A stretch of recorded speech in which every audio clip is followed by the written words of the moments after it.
په خیر راغلی یار ټول نه بیا دا یاد ساتئ چې ویډیو تاسو پسې خندان مرکز تاسو د خندا لپاره ده نو پلیز دا سیریسلی مه اخلئ او کوم کسان چې وایي چې یار دا خو فلم دی په دې کې یو غلطیا نه وي نو د هغه دپاره ما د ویډیو په اخر کې یو پارټ په اوریجنل انداز کې پرېښی دی که دومره تکړه نو په هغې کې مسټیک راوباسه او د غلطۍ سره سره ما په ویډیو کې دغه کسانو نومونه منشن کړي دي کوم چې زموږ چینل سبسکرایب کړی دی په ویډیو باندې ښه کمنټس کړي دي نو بغیر وخت ضایع کېدو راځئ چې اوس زه خپل ټاپک طرف ته یار د ټولو نه پهله د یعقوب خان خپل ورندار ته وایي چې ای خورکی میلمه خو دا کوربه غوایي چې څو پورې وای مونږه به پاتې شو خو چې څنګه د کیمرې انګل بدل شي نو بیا وایي چې لالا سرکاري نوکری ده پشمار 100 ورځې چوټي راکړي ښه نو چې ستا سرکاري نوکري د پشمار یو 100 ورځې چوټي درکوي نو بیا د خپلې خور ته ولې ویل چې یو میاشت به سره تېرومه او هغه میاشت خو پرېږده چې دا خو هغه یو 100 ورځې هم تېرې نه کړي چې څنګه د کیمرې انګل بدل شي دی بیا کلي ته رواني ولې ډانګې در پسې راغېستی و که څنګه او یار په دې پاړ کې تاسو وګورئ دا سنبل په کامران باندې ګلونه شیندي دا ټول ګلونه سینګار میز سره خوا کې پرېوځي او دا سینګار میز د کامران نه دومره لرې پروت دی نو بیا دا ګلونه د کامران په مخ باندې څنګه پرېوځي یار دا هر څه پرېدل ته د کامران ملګری کامران ته څه وایي عمران خان اشنا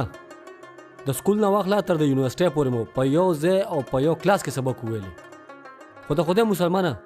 تم چې لاهور ته لاړې نو د لاهور شوې څه ته څه وایې چې دا لاهور ته کله تللی دی دلته کې تاسو وګورئ یار خو دا معصوم ستا په حواله کوم دې ځان سره لاهور ته بوځه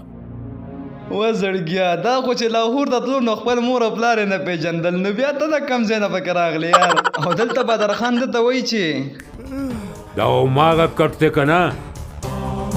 په کوم کې چې تا د ډېرو تور سرو عزتونه لوټ کړي دي نو تا ته څنګه پته ولګېده چې دا هماغه کټ دی که نه په دې کار کې ورسره تم شامل او بیا ورته وایي چې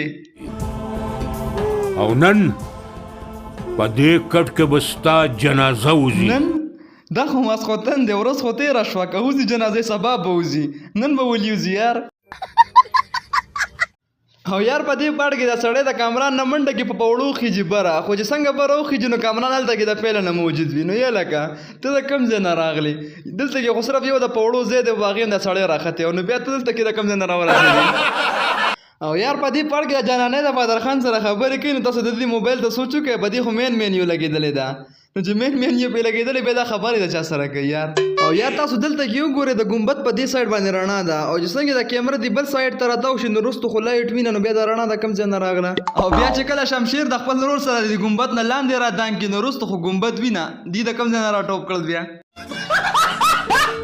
او یار په دې پاړ کې تاسو وګورئ چې سرکاري افسر سره شاته دوه کسان دي د دواړو سپینې جامې دي خو چې څنګه د کیمرې انګل بدل شي بیا د خړو جامو ول دلته د کم ځای نه راغلو او یار په دې پاړ کې د کامران د لاهور نه پېښور ته راغلی بیا هم د سرکاري قبضو پسې ګرځي یا لکه نو که ستا ډیپټي ته په لاهور کې درته په پېښور کې سرکاري قبضو پسې ولې ګرځي یار خو چکر ته راغلی پېښور کې چکر وهاوزه خامخا د دې نه واله خوري خو چې کله د شمشیري نه واله وخوري او پولیس والا راشي نو پولیس والا د ده سره روان شي یې لکه تاسو د شمشیرۍ ولې نه ګرفتاروئ کم از کم که په سرکاري قبضې کې نه نیسئ نو په سرکاري افسر باندې خو یې لاس اوچت کړی دی که نه په دې خو یې ونیسئ یار